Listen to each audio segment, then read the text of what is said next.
Heaven Official's Blessing. Chapter 98. Audio source: WuXiaWorldAudiobook.com. Bizarre game plan. Doors open to the fetus spirit thief. Xie Lian was slightly taken aback. A far-gone memory was like a dust-covered picture, and when he tried to wipe it clean, it was still blurry. He loosened his hand and picked up that flower. Solomon wordless. Hua Cheng put down the brush too, and quietly grinded the ink. What is it? Xie Lian smiled. Nothing. Just this flower is refreshing. I've always liked it. It wasn't rare to see offerings of flowers in temples and palaces. Most would use bright reds or purples, large bouquets of fresh flowers or handmade fakes, ones that would never wilt.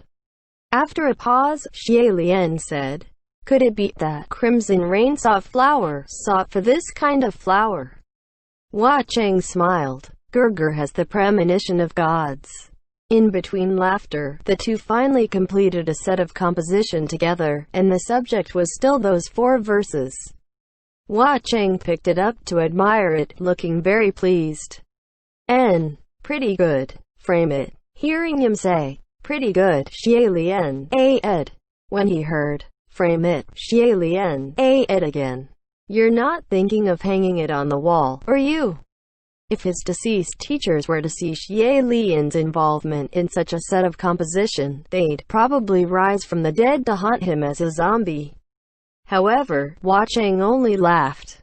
"No, I'm keeping it for myself. I'm not showing this to anyone." Just then, the two suddenly heard faint series of screaming from the outside. "Fire! Fire! Paradise Manor is on fire!" It was exceedingly quiet inside the main hall of the Qiandang Temple. And since the two both possessed stronger than normal senses, the moment they heard, they instantly looked at each other, and Xie Lian blurted, "Paradise Manor again?" The words already left his mouth before he realized it was silly to say again. Hua Cheng didn't seem worried, and unhurriedly put away the compositions. "No need to worry, Gerger, just sit here and relax. I'll be back shortly." As if Xie Lian could sit back and relax, he said, "I'll come with you," and hastily followed, feeling a little bummed. "How come every time I come, Paradise Manor gets set on fire?" His title of God of Misfortune was about to be ratified again. Although this time it had nothing to do with him, but being sorry was practically a habit by now. The two of them rushed back to Paradise Manor, and on the way the entire main street was heavy with smoke, little demons and monsters screaming and howling as they ran back and forth with buckets of water. When they saw Hua Cheng and Xie Lian arriving, they all called out, "My lord, don't you worry, your old lordship, the fire ain't big, it's already put out." Hua Cheng didn't show any response, but Xie Lian, however, let out a breath of relief and said gently, "Thank goodness. Thanks for everyone's hard work." The little demons hadn't expected any kind of gratitude, and the "thanks for your hard work" came from the Lord's friend no less, so they all became excited with delight. "Not hard. It's nothing major. It's our duty." Only then did Xie Lian realize, for him to show gratitude was rather inappropriate because he wasn't the master of this establishment. However, since Hua Cheng himself hadn't said anything, if Xie Lian said something it shouldn't be too bad. He reprimanded himself mentally and stopped worrying. The two entered Paradise Manor and looked at where the arson started, and sure enough it was only a small area, nothing more than the corner of an insignificant small house.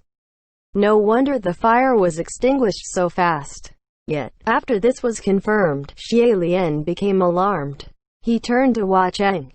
The arsonist wasn't trying to play an ignorant, gutsy prank, and this wasn't for torching anything either, more like a red herring, attracting everyone's attention away. But, if that was the case, what was the distraction for? In a flash, Xie Lian figured it out, that fetus spirit.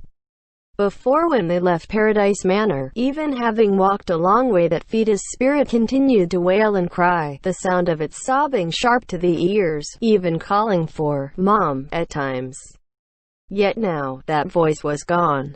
The two then rushed to a side chamber outside the main hall of Paradise Manor to check.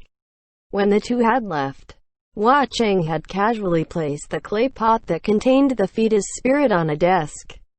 And before them, that clay pot was still there, but when Xie Lian reached out and grabbed it, he immediately felt the weight was different. It was too light. When he opened it, sure enough there was nothing inside. There was no way whatever was locked up within the clay pot could break that seal.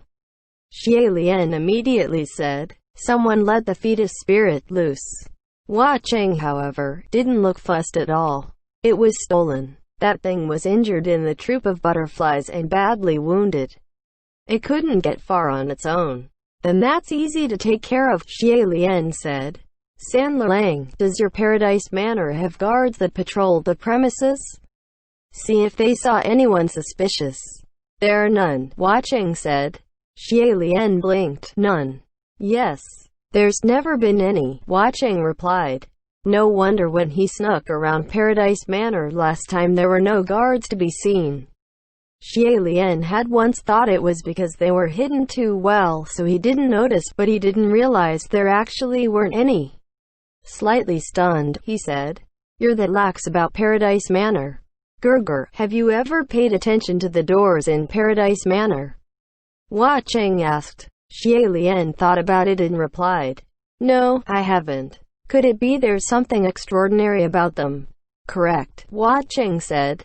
He pointed at the set of the doors to the side chamber and said, "If one is not the master of this establishment, then those who take what was originally inside that didn't belong to them without permission, even just one item, they won't be able to open the doors, and they would be trapped inside the room."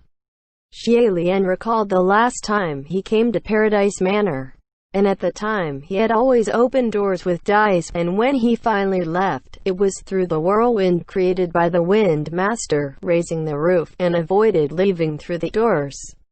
Those were all images of violence, and the more Xie Lian remembered the more he thought he should stop thinking, feeling slightly ashamed. After a pause, he then asked, "Then say if San Lang were to steal a spiritual device from me and kept it within Paradise Manor, since I was the original owner of the device, can I not take it away?" Hua Cheng raised his brows. "Of course not. Once it's in my hands it's mine. But don't wrong me, Gerger, I would never steal any of your spiritual devices." Xie Lian cleared his throat. "Of course. I knew that. That's why I said if. Besides, I don't really have any spiritual devices worth stealing anyway." Hua Cheng's jokes ended there. He smiled then continued, "So, to steal something from me without notice is impossible. Naturally, there's no need for guards." Xie Lian's first reaction was the one who stole the fetus spirit didn't leave through the doors and employed a different method. But looking around, this side chamber's roof showed no damage, the floors looked pristine, the walls were fine too, not a trace of any break-ins. He couldn't help but come with a more skin-crawling thought. Could it be the one who stole the fetus spirit hadn't left, and was still in this side chamber? Although there was nowhere in the side chamber to hide, still there were plenty of ways in the world to go invisible. Maybe that thief was near them this very moment, watching their every action quietly. Xie Lian looked around intently, vigilant of any odd movement in the air. Yet whether if it was his eyes or his instincts, both told him that there was no third person or demons. He might have to pursue a different train of thought. Just then, Hua Cheng chuckled. "There's no need for Gerger to be concerned. I have my own way of finding the fetus spirit thief." He actually looked mighty confident. Xie Lian turned to him, and after musing for a moment, Xie Lian became pleasantly optimistic too. The two waited in silence. After a while, the sound of commotion came closer, and a large group of ghosts, demons, and monsters all came pouring in, gathering outside the side chamber like a flock of flappy birds. "My lord, what does your old lordship desire, calling us over?" At minimum, this crowd was close to 1,000 in number, and had it not been for the large courtyard and chambers of Paradise Manor, they might have not all fit.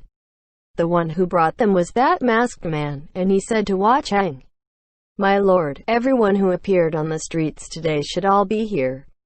The ghost city is also locked down. No one can leave.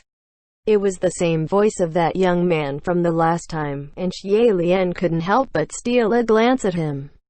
The ghosts cried, "My lord, did ya catch the one who set fire? They sayin' something was stolen, even. They tired o' livin' or wanna die again or what? So insolent, settin' fires and stealin' shit, they dare mess with the great ancestor. There's no way my lord will let him go."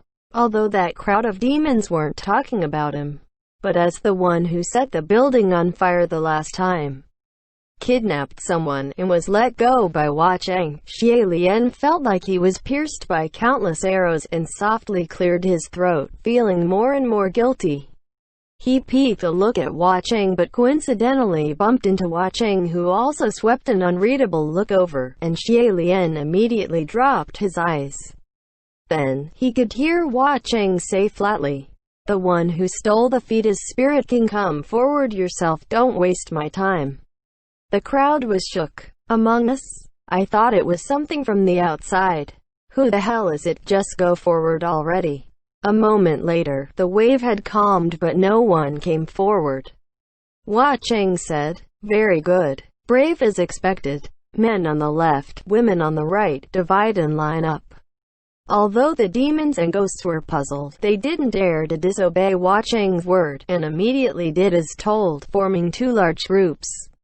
The male demons squished on the left, their voices rough. The female ghosts were thus on the right, each seductive and flirtatious. Hua Cheng and Xie Lian shared a look, then went directly to the right side, walking through the female ghosts, tossing them looks, going through 10 with each sweep of their eyes. After many steps, when Xie Lian walked past a female ghost, he paused slightly. This female ghost wore a long dress, her face heavy with layers of white powder, terrifyingly pale, her real face indiscernible. However, that exaggerated pretty face was somewhat familiar, and Xie Lian called out, "My lady Lan Chong." That female ghost was taken aback, as if she was the one who just saw a ghost. Sure enough, it was that female ghost Lan Chong who clung onto him on the streets of Ghost City, fought with the boar butcher, laughed at his "can't get erect," and spread that around. After shaking off her shock, she put her hands on her hips and raised her head. "What? The one who said ya can't get it up? I didn't wrong you. Ya gonna seek revenge and tell on me to my lord." Although the female ghosts and demons were all a little nervous, but hearing her, they still giggled softly. Hua Cheng walked over too, and even though his expression wasn't readable, that female ghost Lan Chong was still a little afraid, becoming demure and no longer stirring anything up. Xie Lian said gently, "A joke like that, my lady, can talk however she wants. However, that fetus spirit has harmed many, its blood heavy, and it shouldn't be let loose, so please return it." Even with the heavy foundation on Lan Cheng's face, it was still obvious her face became paler.